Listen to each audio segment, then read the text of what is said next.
El último viaje del príncipe de Asturias. Una historia de culpa y supervivencia. ¿Te gustan las historias que conmueven el alma?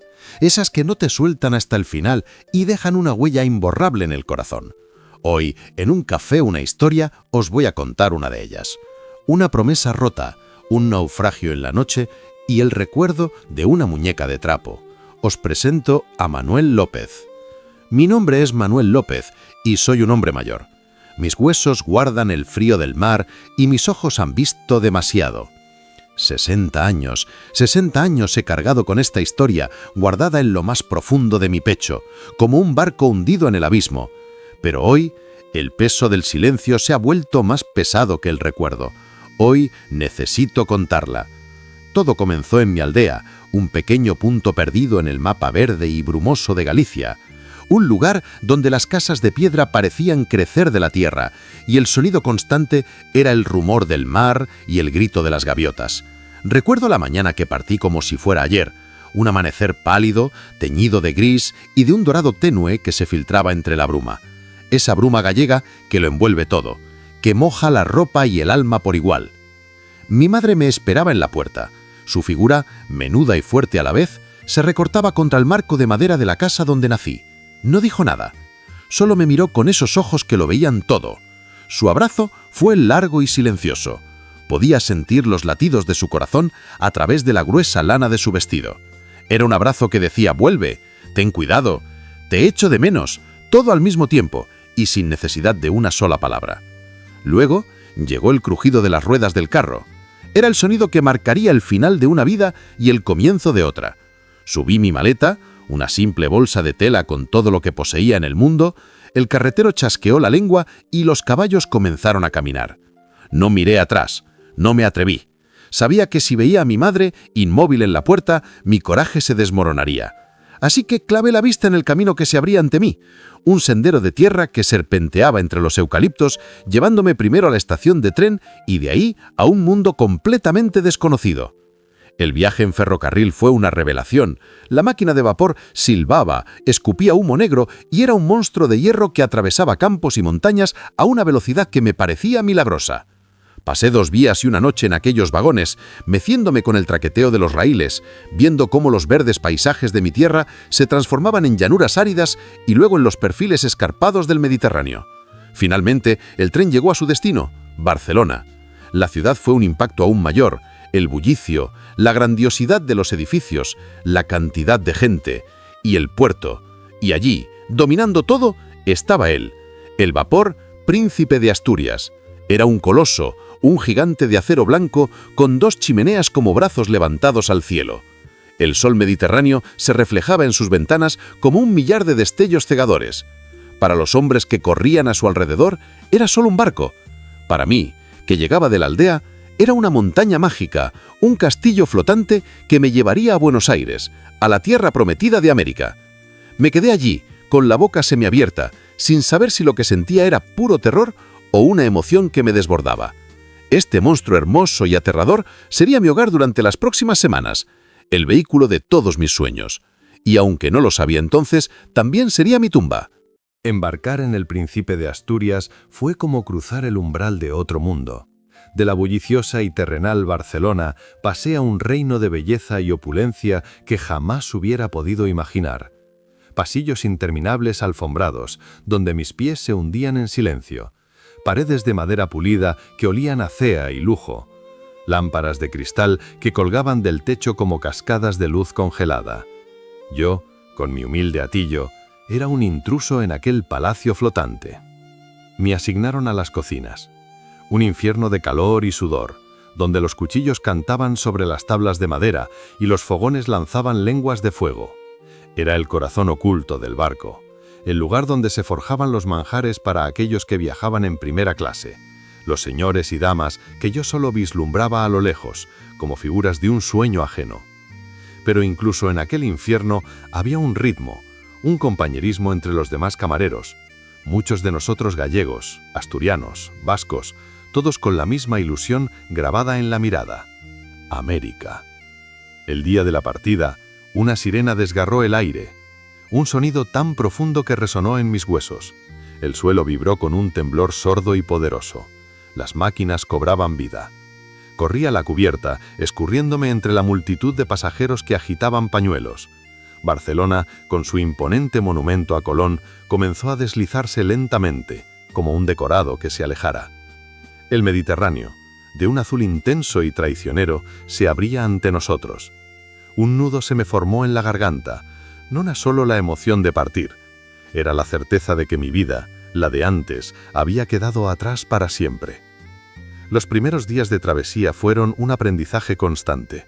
Aprendí a mantener el equilibrio en un suelo que se movía con un ritmo propio, un vaivén hipnótico que me arrullaba por las noches. Mis jornadas eran largas, interminables, carreras con bandejas pesadas por escalinatas de mármol y pasillos dorados. Pero en mis ratos libres subía a la cubierta de tercera clase, donde el aire era más libre. Allí se respiraba un espíritu diferente, más cercano al mío. Familias de campesinos italianos con sus ojos llenos de esperanza, jóvenes españoles que cantaban canciones de su tierra. Era un microcosmos de sueños a la deriva en medio del océano. Y fue en una de esas tardes, con una brisa salada acariciándome el rostro, cuando la vi por primera vez. Una niña.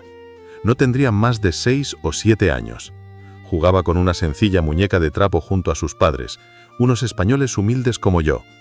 Llevaba un vestido sencillo, pero sus ojos eran 2 pozos profundos, de un color castaño tan cálido que parecían guardar todo el sol de la tierra. Nuestras miradas se cruzaron un instante y ella, con la timidez inocente de los niños, esbozó una sonrisa fugaz antes de esconderse tras la falda de su madre.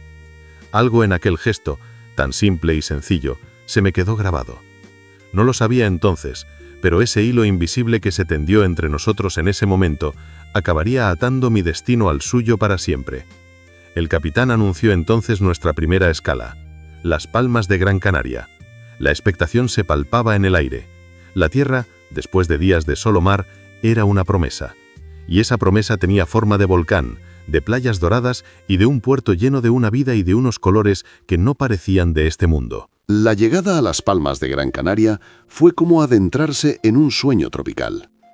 El aire cálido, cargado de olores desconocidos a especias y flores, nos envolvió mientras el gigante de acero se deslizaba suavemente hacia el puerto. Desde la cubierta, la ciudad se extendía como un anfiteatro de casas blancas escalando la montaña, bajo un cielo de un azul intensísimo. Era un mundo nuevo, vibrante y lleno de color, un respiro de tierra firme en nuestra larga travesía. Tuve unas horas de permiso para bajar a tierra. Las calles eran un bullicio de vendedores pregonando sus frutas exóticas, de pescadores con sus redes y de un sol que calentaba de una manera distinta al de mi Galicia.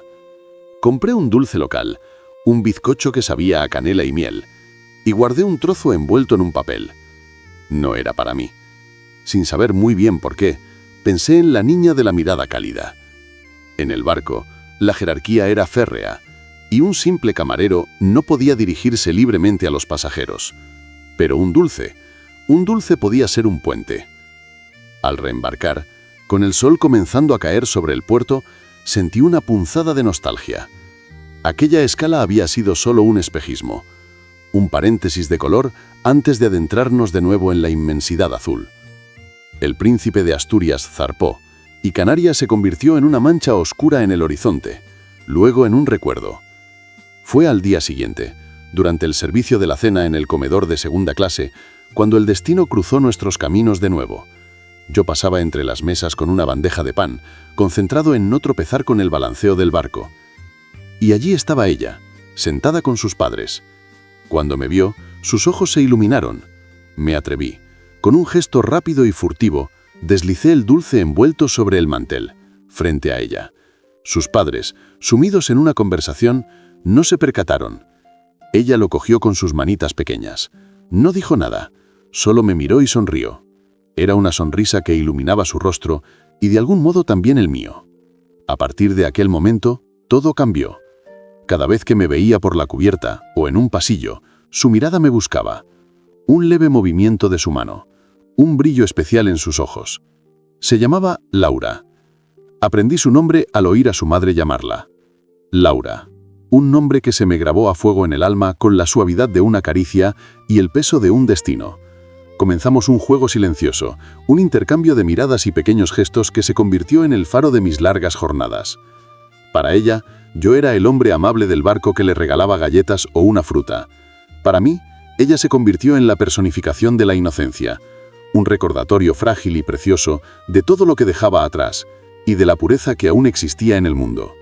Sin una sola palabra, aquella niña y su muñeca de trapo empezaron a llenar los vacíos de mi soledad. Pero el mar, que hasta entonces había sido un camino de esperanza, empezaba a mostrar su verdadero carácter. Las nubes se acumulaban en el horizonte y el viento comenzó a silbar con un tono más agudo, más urgente. La travesía hacia Río de Janeiro prometía ser agitada y una inquietud sorda empezó a apoderarse de la tripulación. Después de dejar atrás el vibrante puerto de Las Palmas de Gran Canaria, el Príncipe de Asturias se adentró en la travesía más larga, cruzar el Atlántico. Días y días de un azul infinito, donde el horizonte era una línea perfecta que separaba dos cielos. El ánimo a bordo era de esperanza contenida. América estaba cada vez más cerca. Y entonces emergió de la bruma matutina. Río de Janeiro. Fue un espectáculo que nos dejó sin aliento a todos. El pan de azúcar, el corcovado, eran postales que cobraban vida ante nuestros ojos. La bahía era un hervidero de actividad, con un bulicio y unos colores que hacían palidecer a nuestra escala en Canarias. Tuvimos un día entero en Río. Bajé a tierra, pisé esa arena dorada y me sentí abrumado por la inmensidad de un continente nuevo. Fue un respiro de ensueño. La confirmación de que la tierra prometida existía. Pero todo sueño termina. Reembarcamos, y el gigante de acero zarpó para el último tramo de su viaje, la corta travesía hasta Santos. Estábamos tan cerca, el ambiente era de euforia contenida. Las maletas se preparaban en los camarotes, los sueños se pulían con un brillo final. Yo mismo, en la intimidad de mi litera, miraba la foto de mi familia y sonreía pensando en las cartas que pronto escribiría desde Argentina. Sin embargo, el mar tenía otros planes. Esa última noche, la del 4 de marzo, una niebla espesa y traicionera se cerró sobre nosotros, ahogando el mundo. El sonido de la sirena se volvió un lamento constante. Y a pesar de la ceguera blanca que nos envolvía, las máquinas seguían vibrando con una urgencia temeraria bajo nuestros pies. Corríamos hacia nuestro destino final, confiados, desafiando la naturaleza. Fue entonces el sonido. Un estruendo desgarrador, el grito del acero rasgándose contra los arrecifes de Ponta do Boi, cerca de Ilhabela. Un golpe seco que quebró la noche seguido de un silencio aterrador y luego el pandemonio. El golpe fue tan violento que el mundo se detuvo. No fue un simple impacto, fue una convulsión. El suelo, un instante antes firme, se convirtió en una pendiente traicionera. Caí de rodillas, desorientado, mientras a mi alrededor estallaba el infierno. Un crujido metálico, desgarrador, como si las costillas del gigante se quebraran una a una, recorrió toda la estructura del barco. Era el sonido de la muerte anunciada. Las luces danzaron, parpadearon en un último y patético destello y se apagaron para siempre. La oscuridad que nos envolvió no era un simple absence de luz, era una entidad viva, pesada, cargada de los sonidos más terroríficos que pueda imaginar el ser humano. Gritos. No gritos de sorpresa, sino alaridos primarios, surgidos de lo más profundo del instinto de supervivencia. El estruendo de toneladas de vajilla, muebles y cristalería desprendiéndose y estrellándose contra las paredes era una cacofonía aterradora. Y entonces llegó el sonido definitivo, un rugido sordo, potente, que crecía por segundos. Era el agua, no el agua calmada del mar, sino un torrente frío y violento entrando a presión en las entrañas del Príncipe de Asturias. Podía sentirlo a través del suelo, un temblor helado que subía por mis piernas. El olor a sal se mezcló con el dulzón y nauseabundo del fuel oil que empezaba a escaparse de los tanques reventados. ¡Dios mío! ¡Nos hundimos! El grito de una mujer cerca de mí era un susurro de terror en medio del caos. No era una pregunta, era una certeza. Y en ese instante de pánico absoluto, cuando el instinto me gritaba que corriera, que subiera, que salvara mi piel, una imagen se grabó con fuego en mi mente. Los ojos castaños y confiados de Laura. Mi cuerpo reaccionó antes que mi mente. Me puse en pie, tambaleándome en la cubierta inclinada, y me lancé en la dirección opuesta a la de la multitud despavorida que se abalanzaba hacia las escaleras. No iba hacia la salvación, iba hacia ella. Abrirme paso fue una batalla campal. Chocaba con cuerpos que forcejeaban, esquivaba muebles que se deslizaban como trineos fantasmales en la penumbra. El agua, ya por las rodillas, tiraba de mí con cada paso, gélida e implacable. Cada respiro era una bocanada de aire vaciado, mezclado con el polvo y el pánico. ¡Laura!, volví a gritar, pero mi voz era un hilillo débil en aquel pandemonio. Cuando por fin llegué a su camarote, la escena me heló la sangre. El agua le llegaba a la cintura, estaba aferrada al marco de la puerta, sus pequeños nudillos blancos de la fuerza con que se sujetaba. Su cuerpo era un temblor incontrolable, pero sus ojos enormes no miraban el agua, ni la oscuridad, me buscaban a mí en la penumbra. Y cuando me vio, no gritó. Un sollozo, hondo y desgarrador, le escapó del pecho. ¡Manuel! En 2 zancadas, con el agua oponiéndose a mi avance, estuve a su lado, la agarré y su pequeño cuerpo se pegó al mío con una fuerza sobrehumana. Enterró su carita en mi cuello y podía sentir sus lágrimas calientes mezclándose con el agua salada. «No te soltaré, Laura», le dije al oído, mi voz ronca por el esfuerzo y la emoción. Apoyé mis labios en su fría frente. «Lo prometo, no te soltaré». Eran las palabras más sinceras que había pronunciado en mi vida, y también, lo supe en el fondo de mi alma, las más imposibles de cumplir. El océano entero, oscuro y enfurecido, había abierto sus fauces bajo nosotros, y nuestra frágil balsa de acero se quebraba llevándose consigo todas las promesas del mundo. Con Laura aferrada a mí como un pequeño percebe a una roca, me reintegré al torrente humano desesperado que luchaba por llegar a cubierta. Ya no éramos personas, éramos animales acorralados, impulsados por el más puro instinto de supervivencia. La escalera era una garganta estrecha por la que subíamos a empujones, codazos y gritos. El agua nos perseguía, subiendo peldaño a peldaño, un recordatorio gélido de que el barco se tragaba a sí mismo. Al llegar a la cubierta principal, el panorama era dantesco. La noche estaba iluminada por las bengalas de auxilio que trazaban arcos sangrientos en el cielo, reflejándose en la niebla y en las caras demudadas de la gente. El barco tenía una inclinación tan pronunciada que era difícil mantenerse en pie. Los botes salvavidas se bajaron a trompicones. Algunos, por la prisa y el pánico, caían al agua medio vacíos o se estrellaban contra el casco. El frío era un cuchillo que calaba hasta los huesos.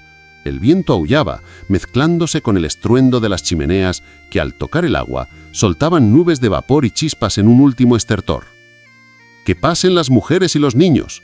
¡Las mujeres y los niños primero!». Las voces de los marineros se esforzaban por imponer un orden que ya no existía.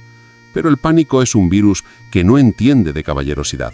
Los hombres forcejeaban por un lugar en los botes, sus ojos vidriosos por el terror. Yo, con Laura en brazos, me abría paso como un poseso hacia la borda.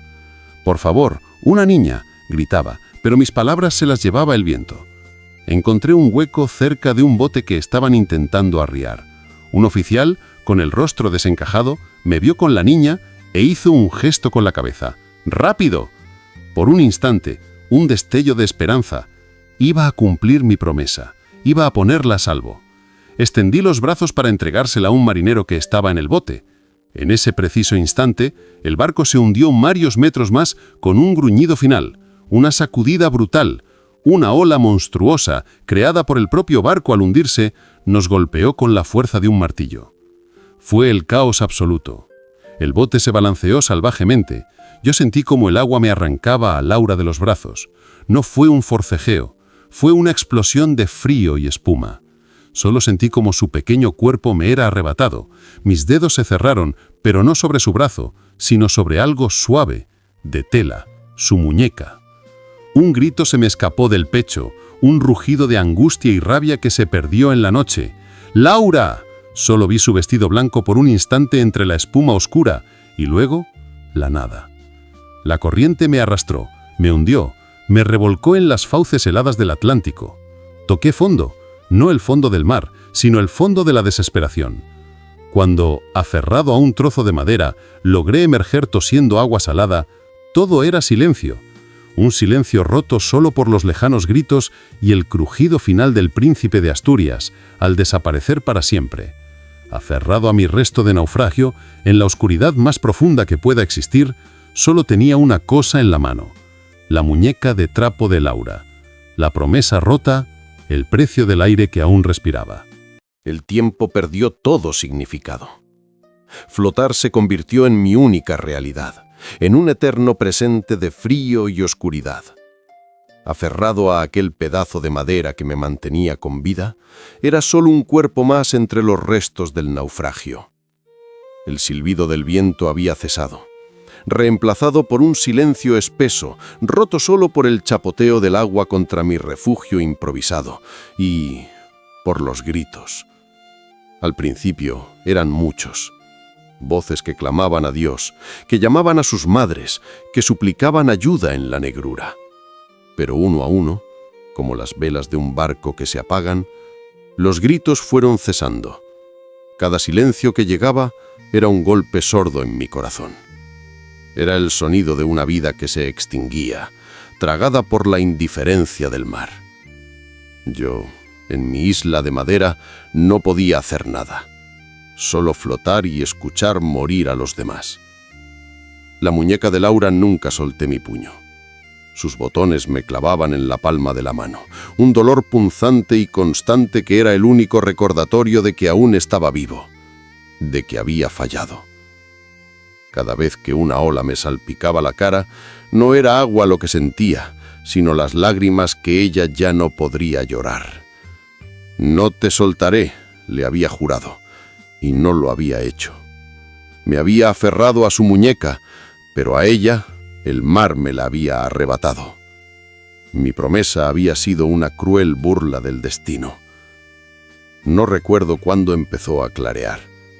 Fue un gris lento que se filtró entre la niebla como un suspiro.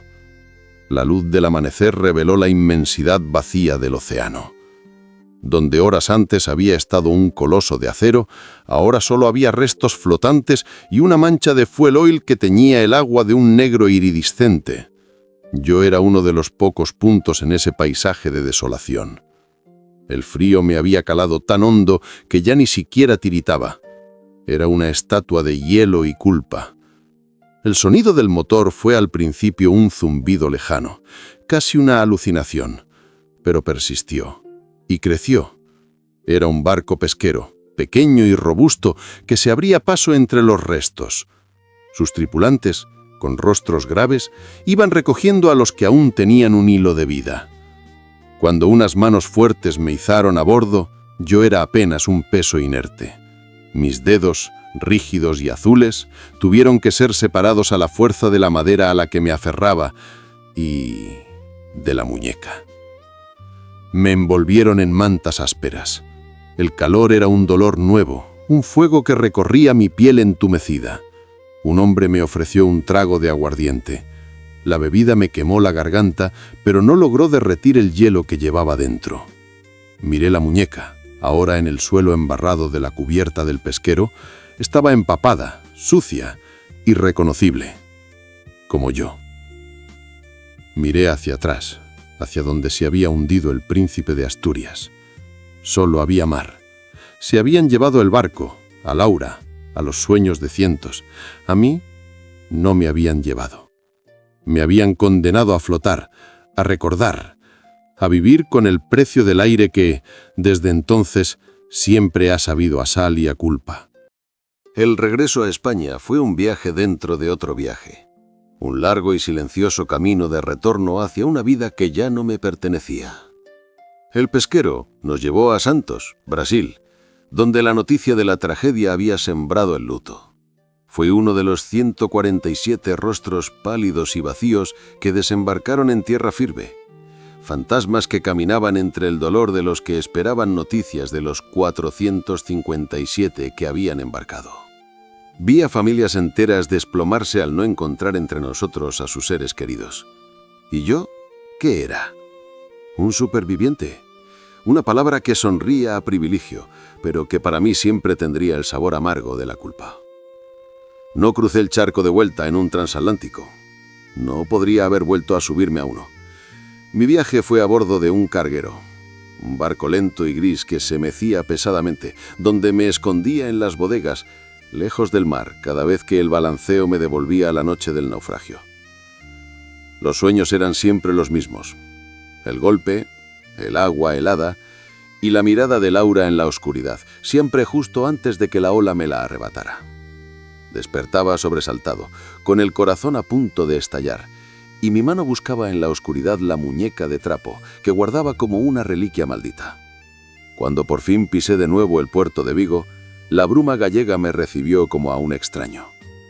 La ciudad bullía con la misma vida de siempre, ajena por completo a la tormenta que rugía dentro de mí. Tomé un tren, luego un carro, y finalmente caminé los últimos kilómetros hasta mi aldea. Los mismos caminos de tierra, los mismos eucaliptos, el mismo olor a musgo y humedad. Pero yo ya no era el joven lleno de esperanza que había partido. Era un hombre viejo en un cuerpo joven, cargando un secreto que pesaba más que todas las maletas del mundo. Llegué a la casa de piedra. Mi madre salió a la puerta. No gritó, no lloró. Se me acercó. Me tomó la cara entre sus manos ásperas y me miró. Sus ojos sabios y cansados recorrieron cada una de las grietas que la tragedia había abierto en mi alma. No hizo falta que dijera nada. Ella vio el naufragio en mi mirada. «Has vuelto», susurró, y fue la única bienvenida que necesité. Me instalé de nuevo en mi viejo cuarto. Guardé la muñeca en una caja de madera, en el fondo del armario, pero su presencia era como un latido sordo que llenaba la habitación. La gente del pueblo me saludaba, pero notaba la curiosidad y el miedo en sus ojos. «Es el que sobrevivió al naufragio», susurraban. Me convertí en el fantasma de la aldea, un recordatorio andante de que el mar no siempre devuelve a los vivos intactos. Me refugié en el trabajo, en las tareas del campo, en el silencio. Era un hombre roto tratando de reconstruirse con las piezas equivocadas. Había regresado a casa, pero mi alma se había quedado flotando, para siempre, en aquellas aguas oscuras frente a la costa de Brasil. Los años pasaron sobre mi aldea como una llovizna lenta y persistente, lavando los colores de los tejados y curvando las espaldas de los que, como yo, habíamos partido con sueños y regresado con cicatrices. Me convertí en el hombre silencioso de la aldea, el que trabajaba la tierra con una dedicación casi feroz, como si pudiera arañar de la tierra el perdón que el mar me había negado.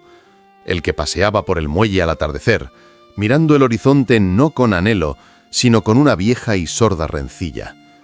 La vida siguió. Mi madre envejeció y murió, llevándose consigo el único consuelo que conocía. Me quedé solo en la casa de piedra. El mundo fuera de la aldea cambiaba a toda velocidad. Se hablaba de guerras, de nuevos inventos, pero yo vivía anclado en 1916. Cada 5 de marzo me sentaba en la roca frente al mar con la caja de madera en el regazo. Abría la tapa y miraba la muñeca. Los años no habían sido amables con ella. El trapo estaba más descolorido, la cara casi borrada.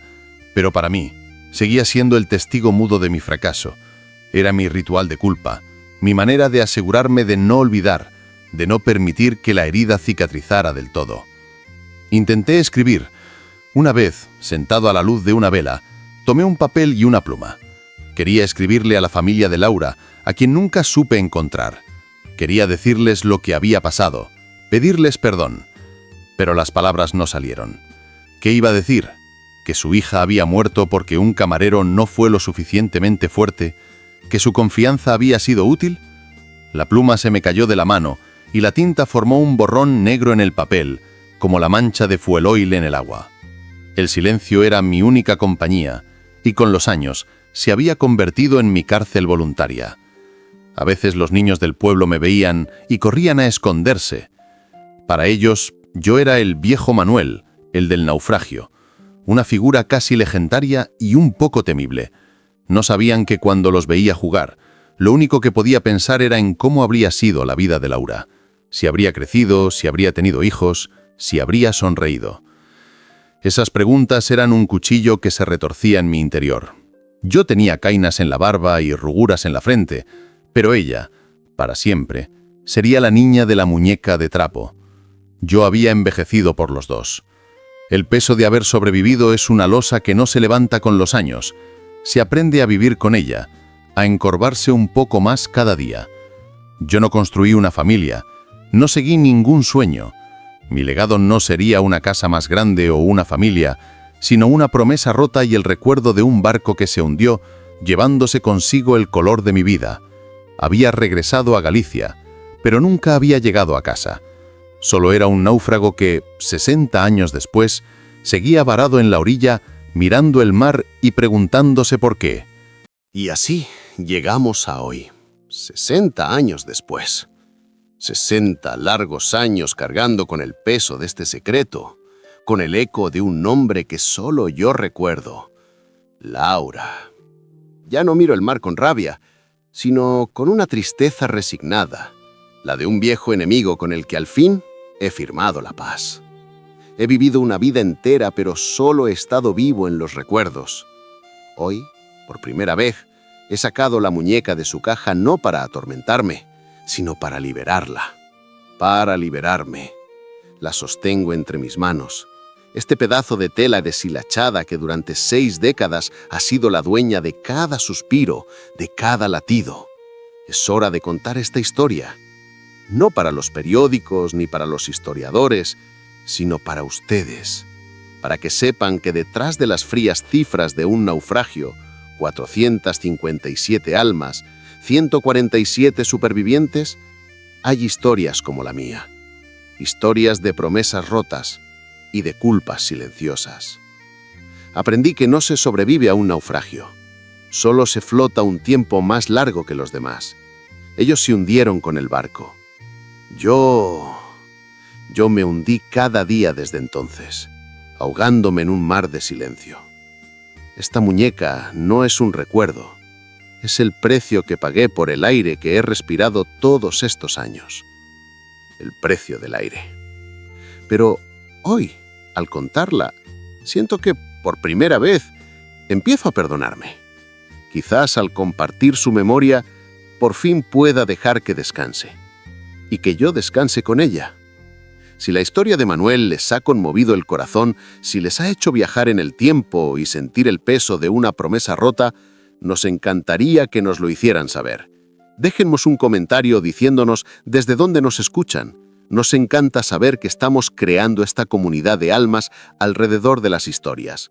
No olviden suscribirse al canal Un Café, una Historia y activar la campanita para no perderse ninguna de nuestras próximas publicaciones. Porque en cada café hay una historia esperando a ser contada y en cada historia un pedazo de alma que compartir. Cuídense mucho y hasta la próxima.